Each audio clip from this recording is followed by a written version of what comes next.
Hi guys, hello everyone, my name is Avinash Pathak और मैं अपने यूट्यूब चैनल हैप्पी कंपाइलर में आप लोगों का स्वागत करता हूं। दोस्तों, हम लोग फंक्शन चैप्टर को ऑलरेडी खत्म कर चुके हैं। मैंने सारे टॉपिक को कवर करने की कोशिश की है। तो चलिए बढ़ते हैं हम लोग आज एक नए टॉपिक की तरफ, नए चैप्टर की तरफ। तो जो हमारा अगला चैप्टर है वो इंट्रोडक्शन टू पाइथन लाइब्रेरीज। इसके अंदर में हम लोग कवर करने वाले हैं लाइब्रेरी क्या होती है, मॉड्यूल क्या होता है, structure of A Python module और एग्जाम्पल मैं आपको अगले वीडियो में दिखाऊंगा, ठीक है ना। आपको ज़्यादा आसानी होगा समझने में। फिलहाल हम लोग पाइथन मॉड्यूल के स्ट्रक्चर तक कवर करने वाले हैं। तो देखिए, सबसे पहले आता है हमारे पास इंट्रोडक्शन टू लाइब्रेरी। लाइब्रेरी होती क्या है? तो a library refers to a collection of modules that together cater to specific type of needs और द एप्लीकेशन। एक लाइब्रेरी जो होती है वो बहुत सारे मॉड्यूल्स का कलेक्शन होता है, ठीक है, जो कि स्पेशली यूज किया जाता है टू कैटर मतलब solve specific type of needs और द एप्लीकेशन। जब हमारे पास में जिस तरीके की रिक्वायरमेंट होगी वैसा मॉड्यूल या वैसा लाइब्रेरी हम लोग अपने प्रोग्राम में इंपोर्ट करेंगे, कॉल करेंगे, ठीक है ना। एग्जाम्पल के लिए आप मान करके चलिए मैथ मॉड्यूल हम लोग पढ़ चुके हैं। मैथ मॉड्यूल का जरूरत कब पड़ता है? जब आपको मैथमेटिकल फंक्शंस करने हैं, लाइक आपको पावर कैलकुलेट करना है तो पावर फंक्शन है, स्क्वायर रूट कैलकुलेट करना है तो एसक्यूआरटी फंक्शंस है, ठीक है। तो ये सारे मॉड्यूल्स हैं और वो सारे मॉड्यूल्स जो है वो मैथ मॉड्यूल के अंदर आते हैं, ठीक है। अब मैथ मॉड्यूल किसके अंदर में आता होगा? वो किसी लाइब्रेरी के अंदर में आता होगा। तो जिस तरीके से लाइब्रेरी के अंदर मैथ मॉड्यूल हुआ और भी बहुत सारे मॉड्यूल होंगे, तो एक लाइब्रेरी के अंदर बहुत सारे अलग अलग कलेक्शन ऑफ मॉड्यूल्स होते हैं। तो लाइब्रेरी कैन है मल्टीपल मॉड्यूल्स, ये लाइन जो लिखी है। एंड पैकेज और मॉड्यूल ऑलमोस्ट सेम है, कोई कंफ्यूजन की बात नहीं है। Some common use Python libraries, क्या क्या देखिए पाइथन लाइब्रेरी जो है इसको कॉमनली हम लोग अपने प्रोग्राम में यूज करते हैं और पूरे सिलेबस में हम लोग इसको यूज करने वाले हैं। सारे लाइब्रेरीज को हम लोग ऑलमोस्ट पढ़ने वाले हैं। पहले आता है हमारे पास पाइथन स्टैंडर्ड लाइब्रेरी। तो पाइथन स्टैंडर्ड लाइब्रेरी क्या बोलता है कि this library is distributed with Python that contains various type of functionalities. मतलब पाइथन स्टैंडर्ड लाइब्रेरी जो होता है ना, ये सबसे रिच लाइब्रेरी है। यहाँ बहुत सारे मॉड्यूल्स हैं और बहुत सारे मॉड्यूल्स के अंदर बहुत सारे फंक्शंस भरे हैं। जैसे मैथ मॉड्यूल के अंदर ही बहुत सारे फंक्शंस हैं, ऐसे और भी कोई मॉड्यूल होगा। तो स्टैंडर्ड लाइब्रेरी जो है सबसे रिच लाइब्रेरी है। Some commonly use module Python standard library की बहुत कॉमन सा जो यूज हम लोग है ना, उन सिर्फ लाइब्रेरीज का डिस्कशन है। मैथ मैं आपको बता दिया हूँ। रैंडम मॉड्यूल भी आप शायद पढ़े होंगे, टू जनरेट रैंडम नंबर्स। जब भी किसी रैंडम नंबर को जनरेट करना होता है तो रैंडम मॉड्यूल का यूज। यूआरएल लीव कहने का मतलब यूआरएल मतलब हो गया क्या, इंटरनेट का पेज को यूआरएल बोलते हैं। तो जब आप अपने प्रोग्राम में पाइथन प्रोग्राम में किसी इंटरनेट के पेज को कॉल करना होता है, ओपन करना चाहेंगे ना, तो यूआरएल लीव मॉड्यूल का यूज करना पड़ेगा। तो ये जो स्टैंडर्ड लाइब्रेरी है सबसे रिच लाइब्रेरी है। इसके बाद आता है नमपाई लाइब्रेरी। ये एक टाइप की लाइब्रेरी है जिसमें जो मॉड्यूल्स रहेंगे ना वो हेल्प करेंगे to it provide some advance mathematics functionalities. मतलब अगर आपको कुछ नॉर्मल मैथ के फंक्शन से ऊपर जाना है, मतलब एडवांस फंक्शनलिटीज यूज करने हैं, तो आप इस नमपाई लाइब्रेरी को अपने प्रोग्राम में इंपोर्ट करेंगे।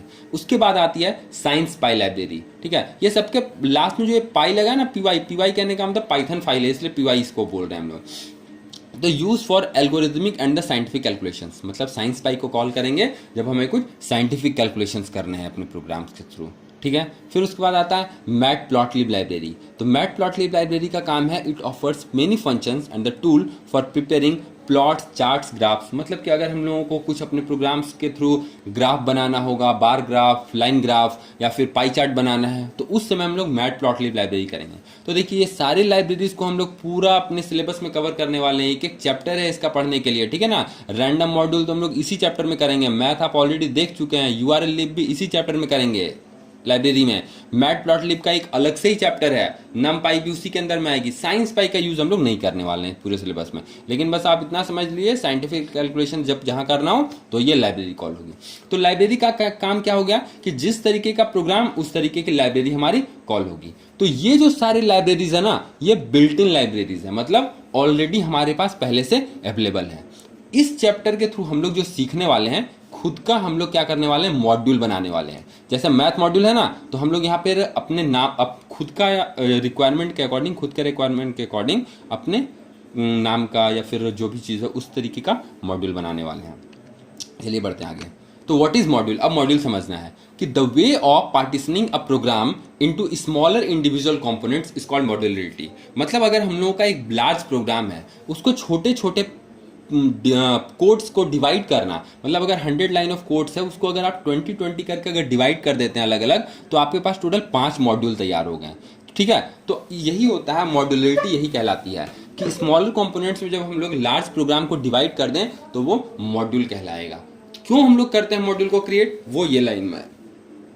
Why to partitioning a program into smaller units? क्यों करते हैं? To reduce the complexity to some extent. अब देखिए complexity क्या होती है। अगर आपकी 100 लाइन ऑफ कोड है, अगर आप उसको कंपाइल और रन कर रहे हैं तो चांसेस ऑफ एरर बढ़ जाता है। हो सकता है कि आपका जब एरर आएगा तो आप प्रॉब्लम ज़्यादा होगा आपको उसको डिबग करने में, क्योंकि लाइन्स ज़्यादा है। और 100 मैंने आपको बहुत कम काउंट बताया। जो रियल लाइफ एप्लीकेशन होते हैं उसमें मतलब 10,000 20,000 लाइन्स ऑफ कोड्स होते हैं। तो अगर आप मॉड्यूल नहीं क्रिएट करेंगे तो आप एक बार में कितने उतने लाइन्स को डिबग करेंगे, उतने चेक करेंगे। तो इसलिए हमें उसे मॉड्यूल में बनाना ही पड़ता है।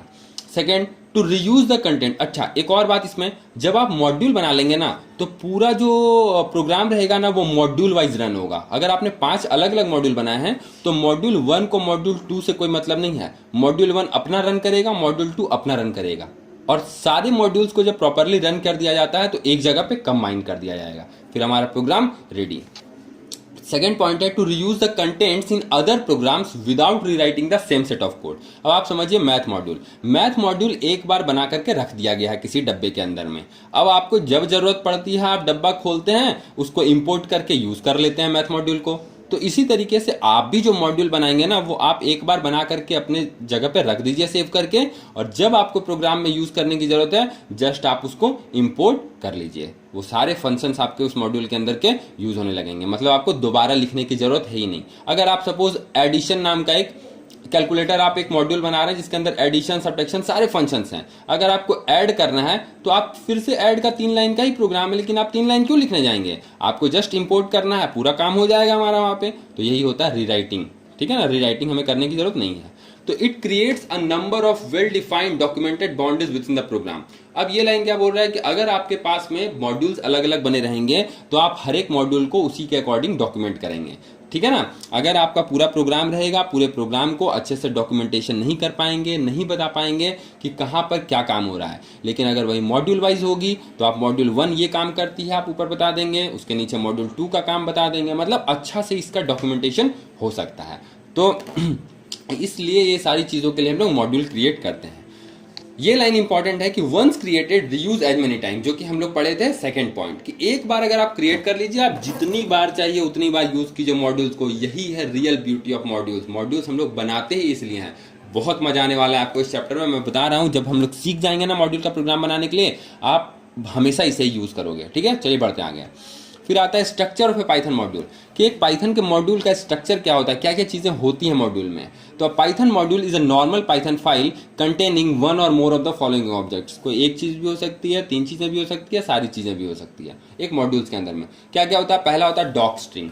डॉक स्ट्रिंग क्या है? Triple coated string useful for documentation. देखिए डॉक्यूमेंटेशन जो होता है वो हमारा प्रोग्राम का पार्ट नहीं होता है, मतलब उसे हमें रन नहीं करना होता है। तो ट्रिपल कोड के अंदर हम लोग क्या करते थे, याद कीजिए, मल्टीपल लाइन ऑफ कमेंट्स को ट्रिपल कोड्स के अंदर लिखते थे। तो उसी तरीके से अगर आप मल्टीपल लाइन ऑफ कोड्स बोलिए, स्टेटमेंट, मतलब आप जो बोलिए, आप डॉक्स्ट्रिंग डॉक्यूमेंट को आप समझाने के लिए कर रहे हैं, यानी उसे रन नहीं करना है, तो आपको उसे ट्रिपल कोड्स के अंदर में लिखना है, ठीक है। वैसी चीजें जिसे हमें रन नहीं करनी है, बस प्रोग्राम को समझाने के लिए लिखना है, वो ट्रिपल कोड्स के अंदर लिखा जाएगा। Second, variable and constants. Function हम लोग बनाते थे, फंक्शन बनाते समय हमें वेरिएबल्स का भी जरूरत पड़ता था, कांस्टेंट भी यूज कर सकते थे मॉड्यूल के अंदर, वो भी चीजें होंगी।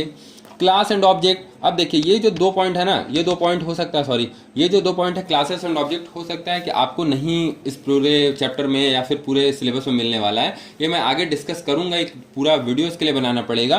क्लास एंड ऑब्जेक्ट एक बहुत अच्छी फंक्शनलिटीज है, ऑब्जेक्ट ओरिएंटेड प्रोग्रामिंग का एक बहुत रिच फीचर है, लेकिन इसे हमें पढ़ना नहीं है, इसलिए मैं ज़्यादा डिस्कस के बारे में अभी नहीं करने वाला हूँ।